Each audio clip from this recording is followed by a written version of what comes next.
नमस्कार, आप देख रहे हैं न्यूज नेशन। आपके साथ मैं हूं सबीना तामंग देशमुख। कोरोना एक बार फिर से तेजी से बढ़ रहा है, अपना फन उठा रहा है। महामारी की मार से दुनिया एक बार फिर परेशान दिखाई दे रही है। कोरोना की सेकेंड वेव में जिस डेल्टा वेरिएंट ने हिंदुस्तान में सबसे ज्यादा तबाही मचाई, वही डेल्टा वेरिएंट अब दुनिया के कई मुल्कों में कोहराम मचा सकता है, क्योंकि कई देशों में कोरोना केस फिर से दोबारा से बढ़ने लगे हैं। जो चीन दावा करता रहा है कि उसने कोरोना पर काबू पा लिया है, तो उसके यहां भी डेल्टा का डंक फिर जानलेवा होने लगा है। क्या ये पूरी तस्वीर है? रिपोर्ट के जरिए आप देखें।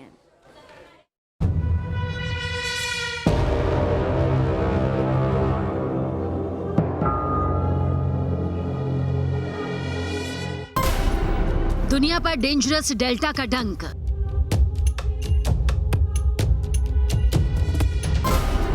भारत में कोरोना की थर्ड वेव की आहट।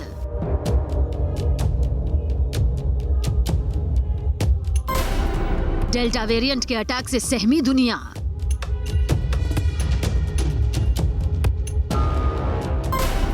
तेजी से गिरफ्त मजबूत कर रहा है डेल्टा वेरिएंट। कोरोना के जिस डेल्टा वेरिएंट ने हिंदुस्तान में सबसे ज्यादा तबाही मचाई, कोरोना के सेकेंड वेव में जिस डेल्टा वेरिएंट से भारत में कोहराम नजर आया, वही डेल्टा वेरिएंट दुनिया के कई देशों पर एक बार फिर अपनी गिरफ्त मजबूत कर रहा है। अमेरिका से लेकर ब्रिटेन, चीन से लेकर जापान, मलेशिया से लेकर थाईलैंड समेत कई मुल्कों में एक बार फिर कातिल कोरोना कोहराम मचा रहा है। अमेरिका और यूरोप में कोरोना की चौथी लहर आने की वजह डेल्टा वेरिएंट बन सकता है। हम ये दावा नहीं कर सकते हैं कि हम कोरोना वायरस को पूरी तरह से जान गए, लेकिन सभी जितने भी देश हैं पूरी ताकत के साथ कोरोना वायरस से लड़ने की कोशिश कर रहे हैं। और ऐसी स्थिति में कहीं भी हमें चूक की स्थिति नहीं आनी चाहिए। जैसे सीडीसी से अभी गलती हुई और जिसपे उन्होंने सुधार भी किया है। उन्होंने पहले बोला कि जो वैक्सीनेटेड लोग हैं वो बिना मास्क के निकल सकते हैं, लेकिन उन्होंने जो स्टडी करी उसमें उन्होंने रियलाइज करा कि चाहे आपको टीका लगा हो या नहीं लगा हो, ये जो डेल्टा वेरिएंट है इसका जो वायरल लोड है वो दोनों ही स्थितियों में बहुत ज्यादा हो सकता है। और ऐसी स्थिति में उन्होंने फिर बोला कि जो वैक्सीनेटेड लोग हैं वो भी मास्क लगाएं। लेकिन वहीं अगर आप डेटा को जो और उनका निकल करके सामने आया है उससे साफ तौर से ये भी दिखाई दे रहा है कि जिन लोगों को टीका लग चुका है उनमें सीवियर डिजीज होने की संभावनाएं बहुत कम हो गई हैं। वहीं कोरोना की तीसरी लहर की आशंका से हिंदुस्तान में भी दहशत मची है। कुछ राज्य कोरोना के खतरे की घंटी बजा रहे हैं, क्योंकि यहाँ कोरोना केस लगातार बढ़ रहे हैं। 30% हमारी जनता ऐसी है जिसको कि वैक्सीन मिल चुकी है। अगर हम मान लें कि लगभग 20-25% ऐसे भी होंगे जिनको नेचुरल इन्फेक्शन हुआ होगा और उनके शरीर में एंटीबॉडीज होंगी, तो भी अभी काफी तादाद भारत में ऐसी है जो कि वर्जिन पॉपुलेशन जिसे हम बोलेंगे, यानी कि जिन्हें ना नेचुरल इन्फेक्शन हुआ है ना टीकाकरण मिला है, तो उनके अंदर एंटीबॉडीज नहीं है। और ऐसी स्थिति में इन लोगों में कोरोना का संक्रमण फैलने की संभावनाएं लगातार रहेंगी। और यही हमारा जो 4th नेशनल सीरो सर्वे है वो भी दर्शा रहा है कि जिन जिन स्टेट्स में हमारी सीरो पॉजिटिविटी ज्यादा नहीं थी, वही अब हम ज्यादा सर्च देख रहे हैं, वहीं से संक्रमण दोबारा उठ रहा है। तो सरकार के लिए बहुत ज्यादा जरूरी है इस वक्त इन एरियाज को आइडेंटिफाई करना, यहाँ टीकाकरण के दर को बढ़ाना, ताकि जो है नेचुरल इन्फेक्शन से एंटीबॉडी ना बने। हम टीकाकरण के द्वारा यहाँ पर हम जो है एंटीबॉडीज बनाएं। और दूसरा, इनके आसपास के जो इलाके हैं वहां भी हमें जो हम सर्विलांस कर रहे हैं उसको बढ़ाना होगा। आज हम आपको बताएंगे कि डेल्टा वेरिएंट का डंक दुनिया के किस मुल्क में कितना कहर मचा रहा है और हिंदुस्तान से कितनी दूर है कातिल कोरोना की तीसरी लहर। तो जानने के लिए आप बने रहिए न्यूज नेशन के साथ।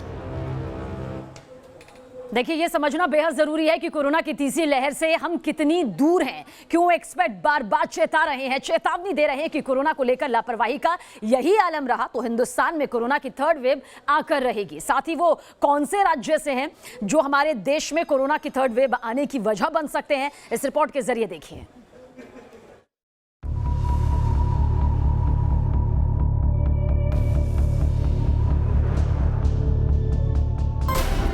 कोरोना की तीसरी लहर से कितनी दूर है हिंदुस्तान?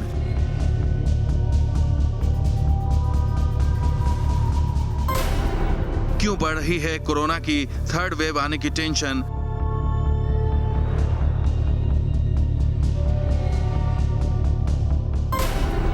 कौन साबित हो सकते हैं थर्ड वेव के सुपर स्प्रेडर?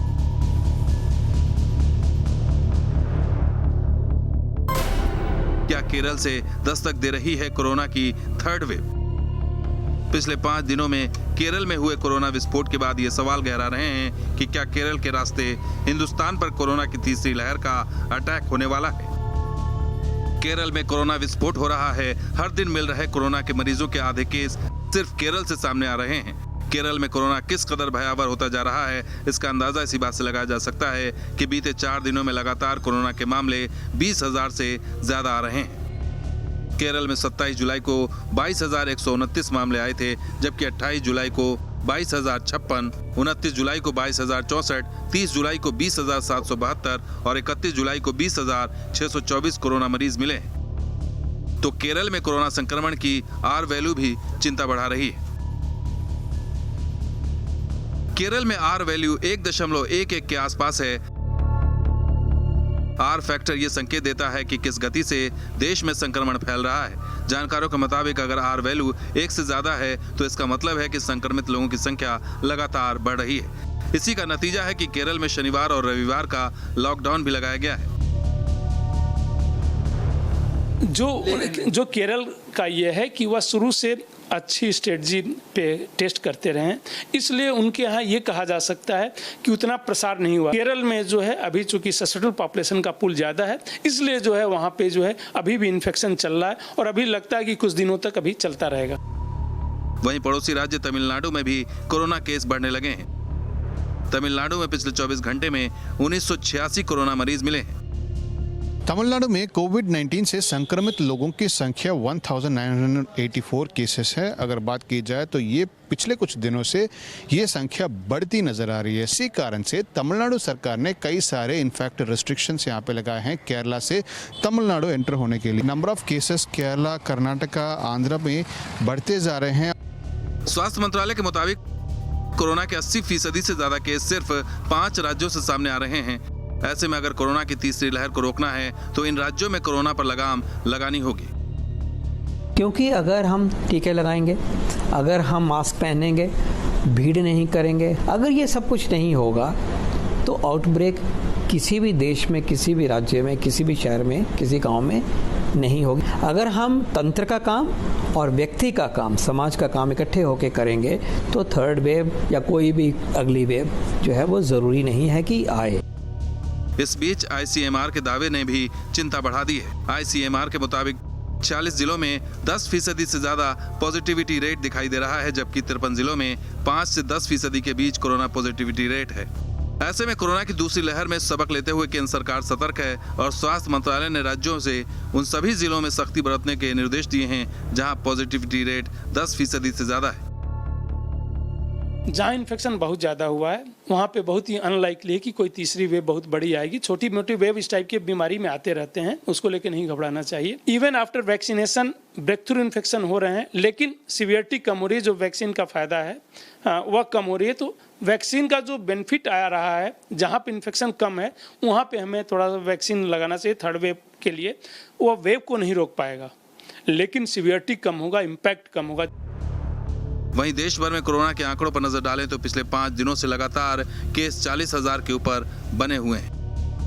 28 जुलाई को 43,654 केस आए थे, जबकि 29 जुलाई को 43,509, 30 जुलाई को 44,230, 31 जुलाई को 41,649, 1 अगस्त को 41,831 केस मिले। इस बीच कोरोना संक्रमण पर चौथे सीरो सर्वे के नतीजों ने भी टेंशन बढ़ा दी है, जिसमें पाया गया है कि जांच में कोरोना के एक मरीज के संक्रमित मिलने पर 30 ऐसे मरीज भी रहे जिनका पता ही नहीं चला, जिसके चलते भी कोरोना तेजी से फैला है। ऐसे में अगर कोरोना की तीसरी लहर से हिंदुस्तान को बचाना है तो हर मोर्चे पर सावधानी जरूरी है। न सिर्फ कोरोना गाइडलाइंस का पालन करना जरूरी है, बल्कि कॉन्ट्रैक्ट ट्रेसिंग को लेकर भी सख्त कदम उठाने होंगे। Team news nation. चलिए अब आपको ये समझाते हैं कि देश में कोरोना की तीसरी लहर अगर आई तो इसके लिए जिम्मेदार राज्य आखिर कौन हो सकते हैं, क्योंकि इन राज्यों में कोरोना के मरीज तेजी से बढ़ रहे हैं। फैक्ट्स के जरिए हम आपको बताएंगे, उन आंकड़ों के जरिए बताएंगे जो पिछले 24 घंटे में दर्ज किए गए हैं, जिन्हें समझना बेहद जरूरी यहां पर हो जाता है। देखिए, केरल सबसे पहले नंबर पर, क्योंकि 20,624 पिछले 24 घंटे में सामने मामले आए हैं। मामले कम होने का नाम नहीं ले रहा है। महाराष्ट्र का जिक्र करें तो 6,959 मामले पिछले 24 घंटे में दर्ज किए गए। वहीं आंध्र प्रदेश का भी जिक्र कर लेते हैं, 2,058, कर्नाटक में 1987, तमिलनाडु में 1986 मामले जो हैं वो पिछले 24 घंटे में सामने आए हैं। बाकी राज्यों का जिक्र करें तो वो मामले तेजी से कम हो रहे हैं, लेकिन ये वो राज्य हैं जहां पर मामलों में उस हद तक कमी नजर नहीं आ रही जिस हद तक उम्मीद यहां पर की जा रही है। अब आपको एक ऐसी तस्वीर दिखाने जा रहे हैं जिसे देखने के बाद आप खुद समझ जाएंगे कि क्यों हमारे देश में कोरोना का खतरा फिर से बढ़ने लगा है, क्यों तीसरी लहर से हम ज्यादा दूर नजर नहीं आ रहे। क्योंकि लोगों को बार बार समझाया जा रहा है, सरकार भी बार बार अपील कर चुकी है, एक्सपर्ट्स हिदायत दे चुके हैं कि अगर लोगों ने लापरवाही नहीं छोड़ी तो फिर कोरोना की तीसरी लहर को आने से कोई नहीं रोक सकता। बावजूद इसके दिल्ली से लेकर मुंबई तक लोग कितने बेपरवाह हैं, कितने बेखौफ हैं, कितनी बड़ी अनदेखी है, इस रिपोर्ट के जरिए आप देखें।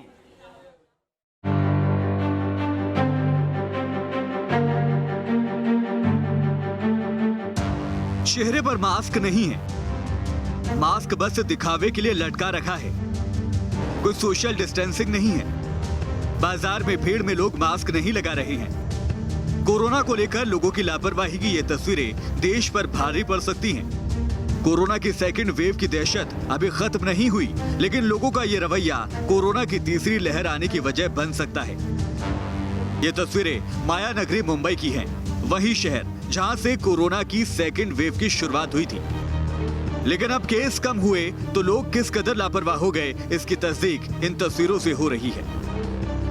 देश की आर्थिक राजधानी मुंबई समेत पूरे महाराष्ट्र में कोरोना की दूसरी लहर में जैसे जैसे आंकड़े कम होते हुए नजर आ रहे हैं, वैसे वैसे कोरोना नियमों का उल्लंघन करते हुए भी लोग नजर आ रहे हैं। और अभी फिलहाल के लिए भले ही मामले कम हो, लेकिन कोरोना की दूसरी लहर में जिस तरह से मौत का तांडव देखने को मिला था, जिस तरह से कोरोना के आंकड़े बहुत ज़्यादा देखने को मिले थे, वैसे ही अब कोरोना की तीसरी लहर में अगर सावधानी नहीं बरती तो कोरोना की तीसरी लहर में भी कोरोना के आंकड़े और मौत के आंकड़े बहुत बढ़ सकते हैं।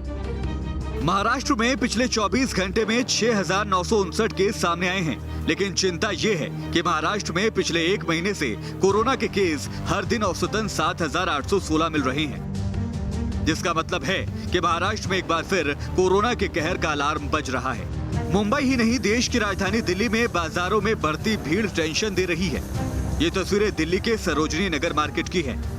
यहाँ देखिए, किसी ने मास्क गले में लटका रखा है तो कोई मुंह के नीचे मास्क लगाकर इतनी भीड़ के बीच घूम रहा है।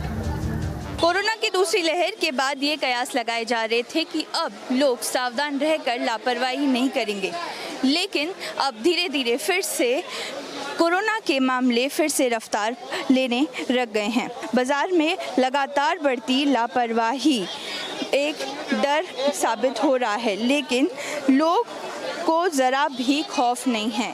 यहाँ पर आप देख सकते हैं किस तरह से लोग बेखौफ होकर यहाँ पर घूम रहे हैं। सरोजनी नगर मार्केट ही नहीं, दिल्ली के सदर बाजार में भी कुछ यही तस्वीरें नजर आईं। त्योहार शुरू हो रहे हैं तो यहाँ खरीदारों की इतनी भीड़ है कि पैर रखने की जगह तक नहीं मिलेगी, लेकिन यहाँ भी लोग बिना मास्क के घूम रहे हैं। इतनी भीड़ होने के बावजूद भी कोरोना गाइडलाइन का सरेआम उल्लंघन हो रहा है। लोग आपको यहाँ पर बिना मास्क के दिखाई पड़ेंगे, बिना किसी कोविड के एहतियात के दिखाई पड़ेंगे, और तीसरी लहर के बारे में जैसे लगता है इन्हें पता है नहीं, और कोरोना के बारे में तो शायद कभी सुना था ही नहीं। जितने भी लोग आपको यहाँ मिलेंगे वो ऐसे ही बेपरवाह घूमते हुए दिखाई पड़ जाएंगे। आप लोग बिना मास्क के ऐसे ही बिना, अरे भैया मास्क से क्या करने की क्या जरूरत है, मास्क से भी बीमारी, सारे बीमारी। जानकार बार बार चिता रहे हैं कि मास्क और सोशल डिस्टेंसिंग ही कोरोना से बचाव का हथियार है, लेकिन ये बात कोई समझ नहीं रहा। अगर लोगों की लापरवाही इसी कदर बढ़ती रही तो देश में कोरोना की तीसरी लहर बहुत जल्द आ सकती है। Team news nation. और दुनिया के किन किन देशों में कोरोना के सबसे ज्यादा केस सामने आ रहे हैं, इसे बताने के लिए पिछले 24 घंटे में कोरोना केस के मामले में टॉप 10 देश पर आइए नजर डालते हैं। फटाफट आपको बताते हैं कि आखिर किस तरह से वो देश यहाँ पर है। America, Bharat, Brazil, Indonesia, Britain, रूस, ये वो देश हैं जहां पर कोरोना के मामले लगातार बढ़ते जा रहे हैं। टॉप 10 देश हैं जहां पर अभी भी काबू पाना जरा मुश्किल नजर आ रहा है। कोशिशें लगातार प्रशासन के जरिए, सिस्टम के जरिए की जा रही है, लेकिन फ्रांस, टर्की, ईरान, मेक्सिको में भी कोरोना केस देखिए किस तरह से पिछले 24 घंटे में यहाँ पर सामने आए हैं। तो 24 घंटे में नए कोरोना केस वाले ये टॉप 10 देश हैं जिनका जिक्र हमने यहाँ पर किया है। तो यहां पर कोरोना पर काबू पाना बेहद जरूरी हो जाता है। इसी के साथ पीएम मोदी के पीओके प्लान से पाकिस्तान परेशान हो गया है। खास रिपोर्ट देखिए आप 8:28 पर।